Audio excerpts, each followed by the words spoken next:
미국 증시가 1% 넘는 하락세를 보이면서 마무리가 됐습니다. 다우지수 나스닥 모두 1% 넘게 하락세를 보이게 된 건데요. 자, 이렇게 주가가 하락한 배경에는 파월의 발언이 있었다라는 부분이 있습니다. 자, 파월이 테이퍼링을 조기에 종료시키겠다, 즉 통화 긴축을 앞당기겠다라는 발언을 하게 된 건데요. 신종 변이 바이러스 때문에 경기가 후퇴할지도 모른다. 그런데 여기서 통화 긴축까지 앞당기겠다. 도대체 어떠한 배경들인지 좀 알아봐야 될 것 같죠? 여기에 대한 이야기 해드리도록 하겠습니다. 자, 주가가 계속해서 떨어지다 보니까 국민연금이 구원투수로 등반할 것이냐, 여기에 대한 궁금증이 높아지고 있습니다. 국민연금은 이제 국내 주식 비중을 줄이고 나는 해외로 가겠소 라고 선언해 놓은 상태이긴 한데, 국민연금이 얘기를 하고 있었던 그런 주식의 어떤 보유 비중, 여기에서 이제 어느 정도 여유가 좀 생겼다는 얘기가 좀 있습니다. 그러면 조금 사줘도 되는 건 아니냐 라는 이야기도 하고 있는데, 국민연금의 입장이 어떻게 나올 것인지 한번 알아보도록 할 거고요. 자, 지난 11월 한 달 동안에 주가는 4%가 넘게 하락세를 보였지만 외국인들은 올해 최대 매수를 유입을 시킨 것으로 분석이 되고 있습니다. 자, 외국인들이 매수한 것에 대해서 뭐 저점권에서 매수하는 것이다, 뭐 장이 좋아져서다, 이런 얘기도 있고요. 그동안 공매도 때린 것에 대한 환매가 들어온 것이다, 뭐 어떤 얘기가 됐든지 간에 외국인들의 매수가 유입이 되고 있다는 부분을 우리가 어떻게 판단을 해 봐야 되는 것인지, 거기에 대한 이야기 같이 풀어보도록 하겠습니다.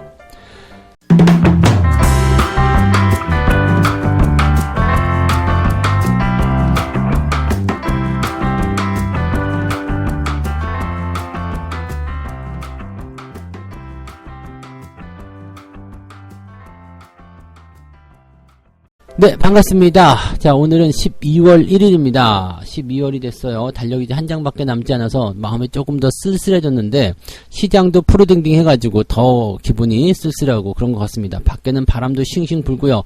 계좌에도 찬바람, 막 얼음이 얼어가고 있는 그런 느낌이죠. 자, 주식하기 싫어요. 나 이런 얘기 오늘 요즘에 가장 많이 듣는 것 같습니다. 네. 왜냐면 이제 최근에 그 2018년도, 2019년도, 그때가 이제 그 무역 분쟁 때문에 주가가 되게 안 좋았던 시기였잖아요. 그 시기 지나고 나서 코로나 이후에 가장 한 근 2년 만이죠. 한 근 2년 만에 가장 길고 가장 독한 그런 조정을 좀 보는 것 같아요. 자, 이런 조정 국면도 어차피 끝은 나오게 되어 있기 때문에 다시 반등의 가능성이 생기게 되고, 또 반등을 시작하게 되면 뭐 이런 조정 때 받았었던 어떤 고통이라든지 그런 부분들이 그냥 싹 사라지는 그런 마법을 좀 보게 되실 텐데, 지금 당장이 괴로운 거죠. 뭐 항상 뭐 수술 같은 걸 하고 나면 수술하기 전에 배가 아프죠. 그래서 수술하고 나서 딱 떼어내더라도 그 통증이 조금 오래 가잖아요. 하지만 시간이 지나서 상처는 안 물게 되고 다시 일상생활로 복귀가 되는 것처럼 주식도 마찬가지예요. 이게 지금은 내려가고 끝이 없어 보이고 너무너무 힘들어 보이는 그런 상황에 놓여 있다고 생각할 수 있겠습니다만, 결국에는 끝은 나는 거고요. 이것보다도 더 좋은, 더 높은 가격대에 주가를 올려놓게 되어 있습니다. 자, 전혀 회복될 것 같지 않아요. 네, 이런 생각도 드시는 건 당연할 거예요. 왜냐면 조정에 거의 뭐 이렇게 깊어지는 조정 또는 조정의 끝물, 이런 상황이 됐을 때는 그런 생각이 드는 게 당연하죠. 근데 이런 구간들을 어떻게 슬기롭게 잘 이겨내느냐, 거기에 따라 또 우리 계좌가 앞으로 미래에 어떻게 달라질 것인지가 만들어지게 될 겁니다. 이 이야기 조금 이따가 다시 해드리고요. 지금 미국 증시 먼저 한번 살펴볼게요. 다우지수가 마이너스 1.85% 떨어졌고요. 나스닥이 마이너스 1.55% 하락하면서 마무리가 됐습니다. 지금 근데 시장의 변화를 좀 보니까 이게 장 초반에는 그렇게 나쁘지 않았었어요. 나스닥은 오히려 플러스가 나오기도 했었거든요. 그러다가 갑자기 한 10시 반, 11시경부터 시작해서 급락이 시작됐고요. 회복하지 못한 상태로 마무리가 됐습니다. 자, 그럼 여기 지금 10시 반에서 11시 사이에 무슨 일이 있었던 것이냐, 여기에 뭔가 엄청난 사건이 있었을 것이다 라고 생각해 볼 수가 있겠죠. 자, 여기서 우리가 생각할 건 이거예요. 그럼 이게 신종 변이에 대한 내용이냐? 그건 아니에요. 왜냐면 신종 변이에 대한 내용은 일단 모더나 회장이 뭐 그 얘기 했다면서요. 뭐 이게 뭐 뭐 효과가 좀 떨어진다, 뭐 등등에 대한 이야기 하면서 이제 전날 아시아 증시를 뭐 흔들리게 만들어 놓고 뭐 시장에 대한 공포감을 불러일으켰다 이렇게 얘기가 나오고 있는데 실제로 모더나는 그 전날 급등하고 나서 어제 같은 때는 한 4%밖에 안 빠졌더라고요. 그러니까 뭐 거기에 대한 충격이 그렇게 큰 것 같진 않은 그런 느낌인 것 같고요.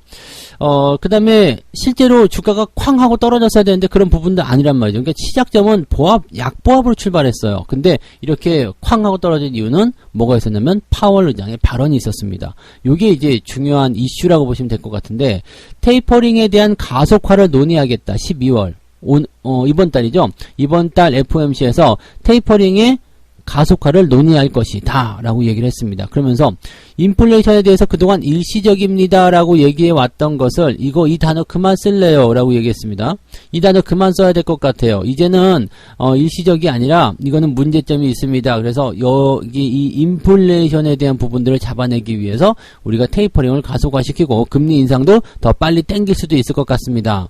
뭐 갑자기 이런 얘기가 나왔어요. 그래서 뭐 지금 시장에서 생각했었던 부분들은 뭐 신종 변이가 나타나면서 경기가 좀 위축될 수도 있고 경기에 대한 어떤 두려움이 생긴 상태에서 당연히 연준 입장에서는 야 경기가 안 좋으니까 테이퍼링을 조금 더 밀어볼게요. 조금 더 이제 지켜보면서 시장 상황 보면서 그렇게 가는 게 좋을 것 같아요. 라고 얘기가 나올 것 같았는데 갑자기 급발진이 나온 거죠. 자, 파월 의장은 아니야 뭐 그런 건 모르겠고요. 인플레이션 일단은 일시적으로 이거 아닌 것 같아요. 내가 생각한 거랑 좀 틀린 것 같고 생각보다도 더 빠르게 테이퍼링 끝내는 방법을 좀 생각해 봐야 될 것 같아요. 얘는 지금 오늘만 사는 건가요? 네. 지금 이 높은 인플레이션 지속될 것이라는 위험이 계속 커지고 있다. 높은 물가가 내년 중반까지 이어질 것이 예상된다. 뭐 등등등 계속 밝히면서 이제는 인플레이션에 대한 일시적인 단어는 필요 없고 뭐 연준이 가지고 있었던 인플레이션에 대한 인내심은 바닥이 났다. 이제는 금리를 더 빨리 올려야 되겠습니다. 라는 이야기를 하고 있다는 얘기가 되는 거죠. 이렇게 되면은 파월이 연임을 하게 된 것이 좀 나쁜 일인가요? 라는 생각이 좀 들 정도로 좀 생각지 못했었던 발언이에요. 그래서 지금 변이 바이러스에 대한 공포심이 있는 상태에서 그냥 소금을 탁 뿌려버리는 그런 상태가 돼버린 건데, 시장의 어떤 하락 이유는 여기에 있었다라고 좀 판단하시면 좋을 것 같아요. 근데 오히려 난 이게 다행인 것 같아요. 왜냐면, 생각을 해보세요. 경제 상황, 경제 지표 이런 것들은 지금 계속 좋아진다고 그랬죠. 지금 변이 바이어스를 띄워놓고 본다라면, 변이 바이어스는 따로 이게 없다. 얘는 없다고 생각해 놓고 보세요. 경제 지표 계속 좋아져요. 고용 지표 계속 좋아져요. 지금 뭐, 경제 지표적인 부분에서 지금 발표되는 것들 내용도 보면은 나쁜 게 한 개도 없단 말이에요. 그렇기 때문에 경기가 좋아진 상태에서 인플레이션이 계속 지속되고 있다. 그럼 이걸 잡기 위해서 뭐 긴축을 앞당길 수도 있다. 이 부분은 지금 뭐 테이퍼링이 종료가 되고 나서 금리 인상이 들어가기 때문에 금리 인상이 초기, 즉 한두 차례 나올 때까지는 시장의 호재라고 말씀드렸죠. 그래서 시장이 계속 좋아지고 있다. 경기가 계속 좋아지고 있다는 것을 방증하는 이유다. 라고 말씀을 드렸단 말이에요. 근데 여기 지금 이 내용을 악재로 받아들인 이유는 시장이 생각했던 것과 완전히 반대 방향으로 나왔기 때문에 예상하지 못했었던 부분이기 때문에 시장이 일단 쪼그라들었던 모습인데 가만히 잘 생각해보면 그러면 이 오미크론에 대한 이 신종 변이에 대한 부분도 전혀 고려하지 않고 그냥 통화 정책을 긴축시키겠다. 긴축을 그냥 지속하겠다. 이런 얘기가 나왔다는 것은 얘가 경제에 미친 영향이 없어. 라고 얘기를 하고 있는 부분이고요. 또 한 가지. 경기는 계속 좋아지고 있어. 이 두 가지예요. 신종 변이가 경제에 미치는 영향은 없어. 그리고 경기는 계속 좋아지고 있어. 그렇기 때문에 나는 긴축을 더 앞당겨야 되겠어. 라는 발언으로 보실 수 있는 거죠. 시장은 일단은 표면적으로 받아들이기에는 예상하지 못했었고 악재를 더한 것 같아서 주가는 일단 떨어지긴 했는데 가만히 내용을 좀 들여다보니까 이것 봐라. 네. 이것 봐라죠. 이원이 이것 봐라잖아요. 그러니까 지금 표면적으로 보이는 부분은 미국 증시가 많이 올라가서 한 5% 정도 뺄 거라고 얘기했잖아요. 그 정도 내려오고 있는 거예요. 그러니까 하루 한 번 정도 지금 어제 기준 해가지고 한 2%에서 2.5% 정도만 더 내리면 그 목표치에 도달하는 거거든요. 그러니까 그 정도 수준까지 내려왔다라고 판단해 볼 수 있는 부분이겠죠. 지금 다우지수 같은 경우는 34,000포인트 정도. 그 정도까지 떨어지면은 지지선 역할을 만들어내고, 나스닥은 뭐, 그거보다 조금 더, 지금 한 15,000 정도? 15,000보다 조금 위쪽일까요? 그 정도 라인대에서 지지선이 만들어질 것이다. 이렇게 말씀을 좀 드렸잖아요. 그러니까 그런 부분들이 이제, 그동안 조금 과열 논란이 있었던 그런 미국 증시의 어떤 상황들을 조금 진정시켜가는 그런 형태. 그럼 뭐 떨어져야 될 것을 떨어뜨려야 되는 그런 부분으로 진행되는 모습이었다 생각하실 필요가 있죠. 그래서 오히려 이렇게 되는 건 저는 조금 더 안심이었다고 생각해요. 신종 변이에 대한 부분 때문에 문제가 좀 문제시 되고 경기가 위축될 수 있어가지고 뭐 테이퍼링을 더 연장하고 뭐 이런 모습이 좀 나와야 될 것 같다라고 생각했다라면은 여기에서 그러면 이제 변이가 좀 이제 심각한 사태인 것 같다라고 저도 판단했을 것 같은데, 이렇게 되면은 아시아 증시나 뭐 이런 쪽에서 그렇게까지 겁먹을 필요는 없을 것 같다 생각이 잠깐 들었어요. 그래서 그 부분도 좀 참고해 보시고요. 그 다음에 지금 현재 그 국내 증시에 대한 내용들 좀 살펴보게 되면, 우리나라 아시아 증시만 많이 빠졌잖아요. 우리 아시아 증시 중에서도 국내 증시, 한국 증시만 많이 빠졌잖아요. 여기서 뭐 투매가 나오고 막 난리가 났었잖아. 근데 여기에 대한 부분들 일단은 뭐 왜 빠졌는지에 대해서 제가 어제 방송에서도 도대체 이유가 뭔데요? 라고 얘기를 계속 하고 있었던 이유가 뭐 이런 비슷한 맥락을 좀 보시면 될 것 같아요. 근데 어제도 이제 보면 이 아시아 증시 그 중에서도 우리 한국 증시만 많이 빠진 이유를 많이들 분석을 했더라고요. 근데 어제까지만 하더라도 이제 그 모더나 그 최고 경영자의 이야기, 백신의 효능이 낮을 것이다. 오미크론에 대해서 백신의 효능이 낮을 것이다. 그래서 우려가 뭐 좀 이제 커지는 모습 때문에 주가가 터졌다. 그 다음에 뭐 투매가 나왔다 등등의 얘기를 보여주는 모습인데, 이제 시간이 지나면서 분석이 계속 들어가다 보니까 그건 아닌 것 같은데 라는 얘기가 계속 나오는 거죠. 그래서 지금 여러 가지 이야기를 하고 있는데, 수급적인 요인을 일단 또 지목하고 있다고 합니다. MSCI 리밸런싱과 관련해서 외국인이 코스피 200 지수 선물 매도와 이에 따른 기계적인 매매인 그런 뭐 금융투자 매도 차익 거래가 발생했다. 즉 수급이 밀었기 때문이다 라는 부분이 첫 번째. 또 수급이 아니라는 얘기도 있어요. 수급이 아닌 것은 뭐냐? 왜냐면 선물 쪽에서는 지금 누적 그 순매수가 굉장히 많은 상태인데 그거 조금 팔았다고 판다는 게 말이 되느냐? 이건 좀 아닌 것 같다. 원인은 외부에 있다. 수급의 문제가 아니라 외부에 있다. 무슨 외부냐? 그것이 바로 파월 의장의 이런 발언이라든지 이런 것들을 미리 알고 있었던 거 아니냐? 근데 이런 거 알고 있긴 좀 그렇고요. 사실 뭐 기관이나 외국인들이 팔아먹은 그 물량의 규모 자체가 그게 크다라고 보기엔 좀 어렵거든요. 어제 같은 경우는. 그래서 지금 이런 규모의 어떤 범위로 본다면 주가가 그렇게까지 심각하게 반응을 해야 될 이유는 없었다라고 판단해 볼 수 있는 부분이에요. 그러면 그냥 개인들의 투매가 많이 쏟아졌다. 그래서 실질적으로 저는 이제 모더나라는 그 하나의 악재가 쾅 하고 떨어지면서 거기에 대한 어떤 변종에 대한 어떤 위험도, 그런 공포심 이런 것들이 커졌기 때문에 투매를 좀 유발시켰던 내용이 아니겠는가라는 생각을 일단 해보는 게 맞지 않을까 생각됩니다. 근데 뭐 지금 그런 부분들에 대한 악재가 실질적으로 지금 앞서서 말씀드렸지만 그렇게까지 중요하게 생각하고 있지는 않는 것 같다는 거죠. 해외 시장에서도. 그 다음에 이제 실제로 이제 뭐 감염 사례가 늘어나고는 있습니다만 거기에 대한 어떤 독성이라든지 그다음에 어떤 위중 거기에 대한 부분들, 뭐 감염이 확산되더라도 뭐 별 문제 없는 거라면 상관없는 거잖아요. 그래서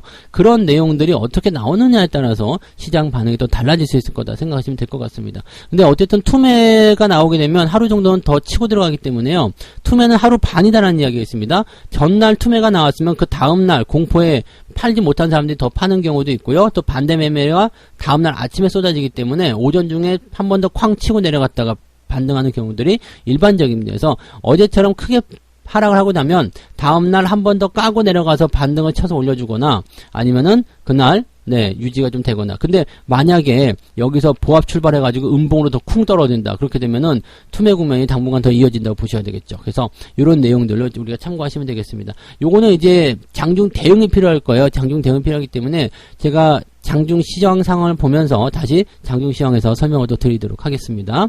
어쨌건 의견은 분분한 상황인데 시장을 끌어내린 악재가 일단은 저렇게 파월 쪽에서 나타난 긴축에 대한 어떤 가속화, 이 부분 때문이었다 그러면 저는 굉장히 시장에 대해서 안심한다. 그 다음에 시장에 대해서 떨어졌을 때 뭐 여력이 있다면 매수를 더 하겠다라는 생각을 그대로 가져갈 수 있을 것 같습니다. 그래서 오히려 이거였다면 좀 더 반갑다. 이렇게 생각을 해볼 수도 있겠습니다. 얘기가 좀 길어졌는데요. 두 번째 이야기로 넘어가도록 하겠습니다. 국민연금은 과연 한국 증시에 구원투수 등판할까? 자, 국민연금이 지금 계속 욕을 저만 욕을 하는 건 아니죠. 그래서 뭐 매국연금이다 이런 얘기도 나오고 있고 아주 뭐 말 많습니다. 그래서 국민연금 니들이 도대체 왜 이러는 것이냐? 뭐 지금 사실 불만이 굉장히 많이 쏟아지고 있어요. 국민연금이 지금 올해 들어가지고 매도를 한 부분도 굉장히 많거니와 또 얘네들이 비중에 대한 뭐 조절을 하기 위해서 하고 있다. 또 한국 증시 비중을 줄이고 해외 증시에 많이 더 투자하겠다. 국민들 돈 가져다가 왜 해외에다 퍼주고 있냐 뭐 등등 국내 주식은 망가지는 거 이거는 국민들 돈 가지고 방어해줘야 되는 거 아니냐 이런 불만이 엄청나게 높아지고 있거든요. 그러니까 이런 상태에서 이제 더 이상은 얘네가 그냥 모른 척하고 있기가 좀 어려울 것 같다는 생각이 좀 들어요. 왜냐면 국민연금이 얘기를 내세웠었던 국내 주식을 팔아야 하는 이유에 지금은 부합하지 않는다는 얘기거든요. 지난 9월 말 기준, 9월 달을 기준으로 했을 때 이게 분기별로 보는 거라서 이제 9월 말 기준으로 좀 이제 구분이 된 것 같아요. 9월 말 기준 국민연금의 국내 주식 비중은 18.4%포인트로 집계가 됐다. 국민연금이 최대 보유량 한도를 19.8%포인트로 지금 해놨기 때문에 1.4%포인트가량 여유가 있다. 이것을 금액으로 환산하면 약 12조 8천억 원에 달한다. 국민연금이 12조 원의 순매수를 집어넣어주기만 한다면 시장이 강하게 상승할 수 있는 하나의 배경이 되는 거죠. 그러니까 다시 얘기하면 이 12조 8천억 원이 안 들어와서 시장이 못 올라갔다. 이렇게 생각하셔도 약간 억지스럽지만 네 그럴 수 있겠다라고 보시면 되겠죠. 그래서 국민연금 니들이 잘못했어 라고 얘기할 수 있는 하나의 부분이라고 생각하시면 될 것 같아요. 자, 어쨌건 뭐 하여튼 이렇게 추가 매수 여력이 일단 생긴 상태예요. 그런데 여기다가 지금 보시면 10월달 그리고 11월달 지금 주가 계속 떨어졌잖아요. 주가 계속 떨어지고 또 한 가지 지금 국민연금을 포함해서 연기금 이 전체가 지금 1조 5천억 원 또 팔았단 말이에요. 그러니까 주가는 떨어지고 지금 매도는 더 했기 때문에 지금 9월달까지 12조 8천억에 대한 그런 매수 여유가 생겼는데 지금 여기다가 더하게 되면은 거의 주가 하락폭까지 반영을 해본다면 10월달 11월달도 주가 그렇게 좋지 않았어요. 뭐 어제 떨어진 것까지 치면은 11월 한 달 동안만 주가가 4% 떨어졌으니까요. 이렇게 따지고 보면은 적어도 15조 원대에 달하는 그런 매수 여력이 남아 있을 것이다. 즉 비중을 꽉 채웠을 때요 15조 원에 달하는 그러니까 아무리 여유를 많이 준다고 치더라도 10조 원 정도는 니들이 매수해도 되는 거 아니겠느냐 라는 판단이 좀 되는 거죠. 그러니까 국민연금이 이 정도라면 더 이상 발병하기가 어려울 것이다 라는 얘기를 하고 있는 거고요. 여기서 한마디 더 하는 것이 뭐냐면 국민연금이 2026년도 말까지 국내 주식 목표 비중을 14.5%로 줄인다. 그러니까 지금 지금 가지고 있는 비중 대비해서도 훨씬 더 아래쪽이잖아요. 그러니까 계속 포인트를 줄여야 되는 상황이죠. 그러니까 우리는 매수하기가 어려워요 라고 얘기하지만 26년도 말이면은요 지금 21년 말이거든요. 22, 23, 24, 25, 26년 남았어요. 5년 동안 해야 될 일을 지금 여기에서 이러고 있다는 것은 욕먹어 마땅한 일이죠. 그래서 국민연금이 이쯤 되면 증권사는 이렇게 분석한 것도 있네요. 2800포인트 이하로 내려가게 되면 국내 주식을 더 이상 팔기가 어려워질 것이다 라는 얘기를 하고 있는 거죠. 그래서 국민연금이 순매수는 하지 못한다고 하더라도 매도를 줄여나가야 되는 그런 구간임은 분명하다라는 얘기를 하고 있습니다. 근데 사실 국민연금은 매도를 계속하고 있지는 않아요. 그죠? 매도의 규모 그것도 하루하루 나오는 부분들이 그다지 그렇게 뭐라 그럴까요? 영향을 많이 준다거나 그런 모습은 아니거든요. 근데 은근히 좀 팔아먹는 그런 모습이 좀 있지만 걔네들의 모양새가 이제 공격적인 매도가 나오는 위치는 아니죠. 그래서 이미 전환점은 통과하고 있는 건 아니겠는가 생각이 좀 들고 있고요. 매수가 좀 들어와서 사실 연기금 입장에서 매수가 들어와 줘야지 시장이 바닥을 잡기가 쉽습니다. 걔네들은 자금을 꾸준하게 진행하는 그런 스타일이기 때문에 또 대형주를 건드리거든요. 그래서 연기금이 매수가 들어와서 시장을 바닥을 잡아줘야지 외국인들도 매수가 같이 탄력을 받게 되는 부분인데 지금은 순 금융투자만 들어왔다 나갔다 그러고 있으니까 이게 증시가 훅 올라갔다 훅 떨어졌다 여기 도깨비 노름처럼 이렇게 하는 모습이잖아요. 그러니까 이런 상황이 나타났을 때는 시장이 굉장히 불안정한 상황이 좀 일어나게 되죠. 그래도 제가 어제는 이런 말씀을 드렸죠. 금융투자가 매수가 들어올 때 어제 그저께네요. 지수가 좀 바닥을 잡아야 될 때 금융투자라도 들어와서 좀 받아줘라. 엄발의 오줌 누기라도 당장이라도 좀 해결해보자 라는 부분들의 이야기 좀 해드렸는데 이게 딱 엄발의 오줌 누기가 맞았던 것 같아요. 그죠? 바로 빠져나가니까 그냥 주가가 쿵 더 많은 하락을 보이게 되죠. 당장은 괜찮아 보일지 모르지만 전체적인 어떤 체력이 좋아지기 위해서는 연기금이 들어와서 꾸준하게 매수해줘야 된다는 거. 이걸 좀 어떻게 압박이 좀 안 될까요? 네. 욕을 해도 안 되고, 이제 뭐 가서 때리는 수밖에 없나? 네. 아, 큰일입니다. 하여튼 이 연기금이 매수가 들어와야 된다는 거. 그리고 이제는 더 이상 연기금도, 국민연금도 이제 더 이상은 이제 그 핑계 댈 수가 없다라는 거. 이제는 더 이상 매도하기 어렵고 매수를 해줘야 될 시기가 다가오고 있다라는 거. 자, 이렇게 본다면 주가가 바닥에 또 가까이 왔다는 소식을 좀 전달해 드릴 수 있을 것 같은데, 당장 힘드니까, 그래서 바닥 얘기 자꾸 하지 마시오! 이렇게 얘기하실 수 있을 것 같아서, 네, 일단은 연기금이 매수가 들어오는 그 시점이 저점의 시작권이다. 반등의 시작권이다 라고 생각하시면 일단은 맞으실 거예요. 그렇게 판단하시면 되겠습니다. 자, 세 번째 이야기 할게요. 오늘 이야기 좀 길어지고 있는데요. 11월 급락장 속에서 외국인들은 올해 순매수, 올해 최대 순매수를 했다. 뭘 담았나? 이렇게. 11월은 코스피가 4%가 넘는 급락성을 보였다고 합니다. 그래서 2830포인트로 마무리가 됐는데, 이 가운데 외국인 투자자들이 올해 최대 순매수를 기록한 것으로 나타났다. 2조 5천억 원이 넘는 그런 순매수를 했다. 환율이 지금 달러 강세를 보이게 되면서 지금 1200선에 육박하는 모습이 1887원. 그러니까 환율에 대한 부분들이 지금 뭐 그렇게 근데 마지막에 좀 또 내리긴 했단 말이에요. 어제 같은 때는 또 환율이 살짝 좀 약세 보이면서 외국인들이 팔기도 좀 애매한 장세였는데, 하여튼 뭐 환율도 그렇고 뭐 전체적인 환경이 안 좋았음에도 불구하고 지금 외국인들의 순매수가 계속 들어왔다. 그래서 코스피 시장에서 2조 5,900억 원을 매수했고, 코스닥 같은 경우도 1조 원 넘게 매수가 좀 들어왔죠. 그래서 실제로 이제 양시장 모두 합쳐가지고 3조 5천억 정도 순매수가 들어와 있다라고 보시면 될 것 같아요. 그러니까 뭐 지금 보면은 엄청난 순매수라고 보시면 될 것 같아요. 외국인들이 이 정도 순매수면은 대단한 거고요. 순매수는 올해 딱 3번 있었습니다. 지난 4월에 3천억, 그 다음에 9월에 1조 900억, 그 다음에 이번에 2조 5천억을 사게 된 건데, 올해 들어서 가장 큰 규모다. 더 중요한 거는 상반기에는 찔끔 사준 거 하나 있었어요. 저거는 뭐라고 했어요? 많이 팔고 조금 사고 또 많이 팔고 하는 모습이기 때문에 저것은 차익 실현하기 위한 하나의 단계일 뿐이다라고 보시는 거고, 지금 9월달하고 11월달 이렇게 매수를 하반기에 집중해서 하는 것은 저점에서 받아주는 그런 형태의 모습이다라고 보시면 될 것 같아요. 그래서 실제로 외국인들 같은 경우는 8월 달에 공매도를 쳐서 주가를 크게 떨어뜨린 이후부터는 실질적으로 매도에 잘 나서고 있지는 않은 모습입니다. 그리고 매수를 통해서 또는 저점 매수를 유지해 나가는 그런 형태의 모습이라서 외국인들 입장에서는 시장이 지금 어느 정도 다 빠질 만큼 빠졌다라는 인식을 좀 갖고 있는 것 같아요. 물론 여기에 대해서는 이제 공매도에 대한 환매가 들어오는 것이다 라고 얘기하실 수 있겠습니다만, 여러분들 공매도 환매도 마찬가지예요. 공매도 때릴 때 위쪽에서 차익 매도하고 같이 떨어지기 때문에 주가가 어느 정도 올라온 시점에서 공매도 때린다고 그랬죠. 공매도 환매 같은 경우도요, 밑에서 매수랑 같이 들어가요. 즉 공매도를 되갚는 매수만 들어오는 것이 아니라 그것을 통해서 주가가 올라가기 때문에 같이 매수를 실어가지고 더 빠르게 상승시킨다고요. 그래서 그런 매수의 포인트를 생각해 보게 된다면, 지금은 뭐예요? 매집을 위한 어떤 그런 형태. 즉, 많이 사고 조금 팔고, 많이 사고 조금 파는 그런 형태의 모습을 만들어내고 있는, 그 고점하고 완전 다른 형태를 보여주고 있다는 거. 그 부분을 좀 생각해 보실 필요가 있습니다. 그래서 매수를 많이 한 걸 살펴보니까 뭘 그렇게 많이 샀니? 삼성전자, 하이닉스. 두 개만 지금 2조 원대입니다. 하이닉스가 1조 원대로 가장 많았고, 삼성전자가 8천억입니다. 얘네들을 사고 있으면 주가는 조정받지 않는다는 말씀 드렸죠? 근데 얘네들이 이렇게 사고 있으면서 주가를 떨어뜨리고 있다는 것은 어떤 의미예요?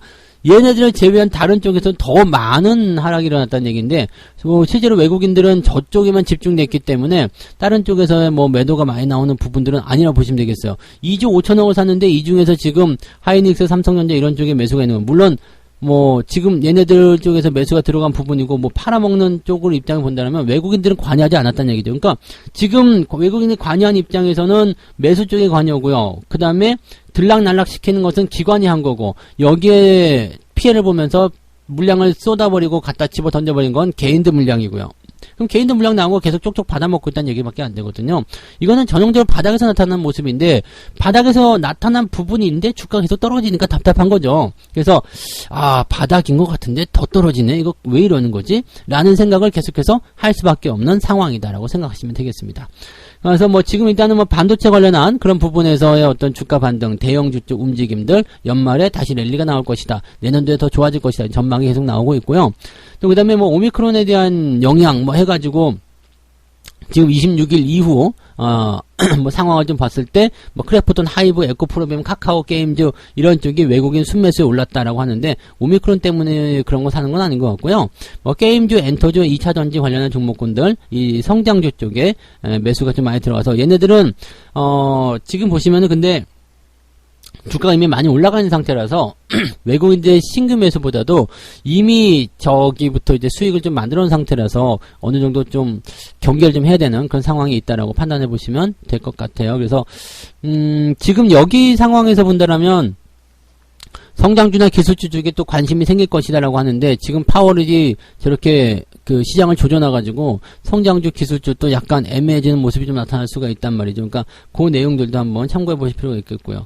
지금 외국인들이 일단 매수가 들어오고 있다는 것은 상당히 좋은 소식이긴 합니다. 바닥권, 저점권에서 계속 매수를 해주고 있다는 거, 꾸준하게 하고 있다는 거. 더 이상은 안 밀릴 거야. 걱정하지 마. 라는 식의 어떤 느낌일 것 같은데 지금 개인들이 체감하는 온도는 굉장히 춥죠. 그래서 그런 부분들이 이제 부담을 일단 가지고 있다라고 정도만 생각해 주시면 좋을 것 같습니다. 바닥은 가까이 있는 것 같기는 한데 그게 이제 잡히지 않으니까 조금 답답한 것 같아요. 이 근처에서 냄새가 나는데 쉽게 찾기가 어렵네요. 그죠? 자, 이렇게 해서 오늘 세 가지 이야기인데요. 파월이 통화긴축을 앞당긴다. 저는 이 소식 굉장히 반갑습니다. 주가는 떨어졌지만 오히려 이 변이 바이러스에 대한 어떤 공포감, 우려감 이런 것이 아니라 그냥 통화긴축, 요거 원래 하기로 했었던 거, 경기가 더 좋아졌기 때문에 인플레이션이 더 높아졌기 때문에 우리 통화긴축 더 빨리 할래요. 오, 고맙습니다. 라고 얘기할 것 같아요. 그래서 요 부분 나는 괜찮다. 라고 말씀을 좀 드리고 싶고요. 국민연금이 이제 구원투수 등판할 수 있겠는가? 네, 국민연금이 이제 더 이상 빼기가 어려운 상태가 됐다는 얘기죠. 그래서 뭐 퍼센테이지로 본다거나 아니면은 그동안의 어떤 행보로 봤을 때 또는 국민 여론이라든지 뭐 등등등 주가 상황 이 모든 것을 봤을 때 더 여기서 팔아먹으면 진짜 얘네들은 욕을 엄청나게 먹을 것 같고 지금도 많이 먹고 있지만요. 그 다음에 지금은 이제 매수를 해도 괜찮은 그런 어느 정도의 여력이 남아있다. 니들이 조금 남겨놓고 10조 원 정도만 매수해도 상관없다. 이런 식의 느낌이 가져갈 수 있다 보시면 되겠죠. 그래서 국민연금도 아마 이제 이런 입장들을 좀 어느 정도 반영할 수 있지 않겠는가 생각해보는 부분이고요. 야, 외국인들이 11월 달 들어서 주가가 많이 떨어졌음에도 불구하고 매수를 많이 해줬다는 거.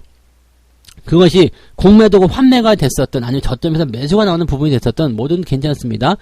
뭐든 괜찮고 주가에 대한 어떤 반등이 나가는 시점에서 공매도 환매와 그 다음에 일반적인 순매수가 같이 들어온다는 걸 참고해 봤을 때 많이 사고 조금 팔고 많이 사는 형태로 한다라면 그것은 바닥에서만 만들어내는 그런 수급 동향을 보시면 되겠습니다. 상투권 즉 상위 그 주가 많이 올랐었던 그 시점에서 많이 팔고 조금 샀었던 그 상황, 그 다음에 공매도가 같이 떨어졌던 그 상황, 요것을 생각해 본다면 지금 완전 반대의 국면이다라는 것을 생각해 보실 수 있겠습니다. 그래서 주식 시장에 대한 걱정들 너무 크게 안 하셔도 아니죠. 걱정은 좀 되실 것 같긴 한데 너무 그렇게까지 많이 걱정하지 않으셔도 되지 않을까라고 생각해 봅니다. 네, 책 한 곡 읽고 마무리해 드리도록 하겠습니다. 약세장에서는 몇 번의 반등 시도가 존재한다. 방향을 완전히 틀었는지 아니면 단순한 반등인지 꼭 확인해야 된다. 거래량 급등이 수반된 반등의 지속성을 살펴봐야 한다. 10일 이상 반등이 지속된다면 아주 고무적이지만 그렇다고 새로운 상승 추세로 보기에도 조금 약할 것이다. 무슨 얘기냐면요. 약세장에서는 이게 진짜 반등인지 아닌지 확인을 하는 것은 연속적인 반등밖에 없다는 얘기입니다. 연속적으로 주가가 상승하는 것, 바로 그 타이밍을 노려서 여러분들이 시장에 참여를 하시기 바라고요. 시장에서 바닥이라는 것, 저점이라는 것 다 왔다라는 냄새는 계속 나고 있어요. 근데 계속해서 주가가 떨어지고 있기 때문에 여러분들이 더 많이 힘드실 걸 생각하는데 여기에 대한 부분들은 반등의 어떤 보상을 해줄 때 더 크게 반등을 해줄 겁니다. 그래서 그 부분에 대한 것들을 여러분들이 꼭 참고하시고요. 그런 기대감은 그런 희망은 절대 놓치지 마시기 바랍니다. 그리고 연속적인 반등 그런 것들이 나와서 확인을 시켜주기 전까지는 그냥 섣부르게 순매수가 들어가거나 또는 물타기를 막 한다거나 그렇게 하지 마시고 일단은 멈추세요. 멈추고 바라보는 것도 괜찮아요. 자꾸 사려다 보면은 자꾸 그냥 거기다 대고 더 집어넣게 되는데요. 매수를 하지 않고 딱 현금 들고 버티고 있으면 또는 매도하지 않고 버티고 있으면 거기에 대한 부분이 조금 더 객관적으로 보이실 겁니다. 조금만 더 참아주시고 시장 반등 나올 때 연속적 상승이 나올 때 그럴 때 지금이다를 생각할 때 그럴 때 들어가셔도 절대 늦지 않는다는 거 그것만 꼭 기억하시기 바랍니다. 오늘 잔소리가 조금 길었는데 생각보다 시장이 가지고 있는 그런 방향성이 하락세로 전환되어 있지만 생각보다 재료는 나쁘지 않았던 것 같아요. 그래서 분석하기에는 지금은 약간 시장이 니들이 이제 거의 마지막 발악을 하는구나라는 느낌을 좀 가지는 그런 느낌인 것 같아서 조금은 더 반가웠던 것 같습니다. 자, 오늘 여기까지 이야기해드리고요. 저는 장중 상황 보고 장중 시황에서 다시 설명드리도록 하겠습니다. 고맙습니다.